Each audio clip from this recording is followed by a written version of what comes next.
In this video, I like to explore a little bit more in detail on Haskell's types. And one of the things I would like to do in this video is continue a journey in creating new types. So first thing, what you're going to do is let's just create a new type here. So let's just say data. I'm going to say car A, B, C, and you may have already guessed that car is acting as a type constructor, and my lowercase a, b, and c are basically some type variables. And so I'm just going to define this. I'm just going to define a new type here where I'm saying data car of ABC. Let's give a value constructor. Let's have a value constructor car, and let's have some fields here. So let's just say company. And let's have this as type variable A, and model as type variable B, and let's just have third field the year the car was actually built, and let's have this as a type variable C. Okay. Now the purpose of doing this is just so that we explore and get a little bit more insight into Haskell types. And one of the things I would like to do is explore types and exploring the equivalent kinds that are associated with the types. Okay. So given this new data type here of my car that has my three type variables A, B, and C, there are a few things that we can actually infer from this type definition. First thing that we can infer is if I look at my field company here, if I can look at my field company in this case has a type. It has a type that it takes in some value. Of a type car A, B, C, and it gives back to me some value of type A. Okay, so right now this is the type signature. This is a type signature of my field company. Likewise, if I look at my field model, I can see that model over here also has a type signature that it takes in some value of my type car A, B, C, and it gives me back some value of type B. And likewise, if I explore the type signature for my field year, I can see that year takes in some value of type car A, B, C, and it gives me back some value of type C. Okay, so again, just to recap, what we have so far are my three type signatures. These are my type signatures, and it's obvious that when I write my type signatures, what is important is that the kind that are associated with these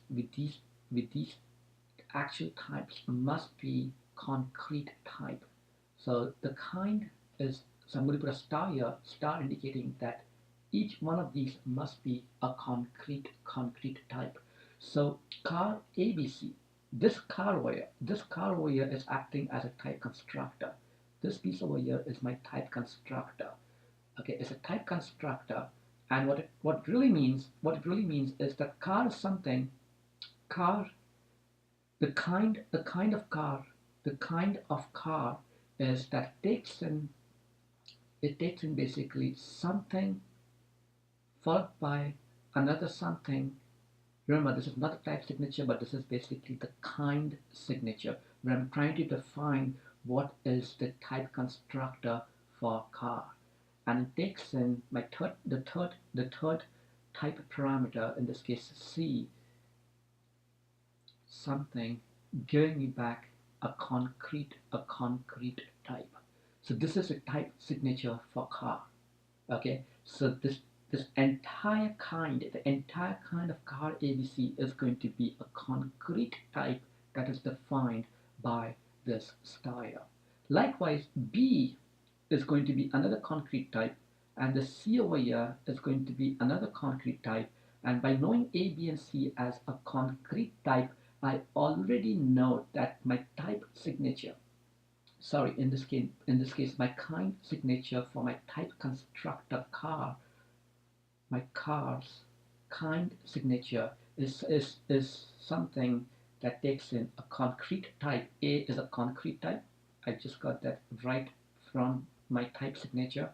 B is another concrete type, and C is another concrete type. So I know that the kind signature for my car, which is in this case car is my type constructor, it takes in a star followed by a star followed by a star, giving me back the final concrete type, which is my star.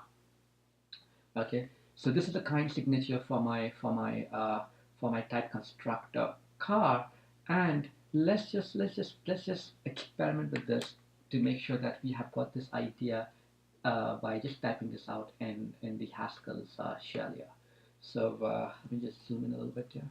Just zoom in, and let's just run my interactive Haskell's shell here, and I'm just going to define my type car of ABC, and my value constructor car, and again what I had here was a company. The type of company is A, followed by model, which has a B, and then finally I have a year, which has the type variable C associated with it. Okay, so now let's just explore this value constructor car. If I explore the value constructor car, what it tells me is that car is something that takes in a A followed by a B followed by a C, giving me back some value that happens to be of type car ABC. Okay, let's try that. So car, the type signature for car is something, in this case, it takes in an A, a B, a C, followed by giving back as an output some type, some value that is associated with the type car ABC.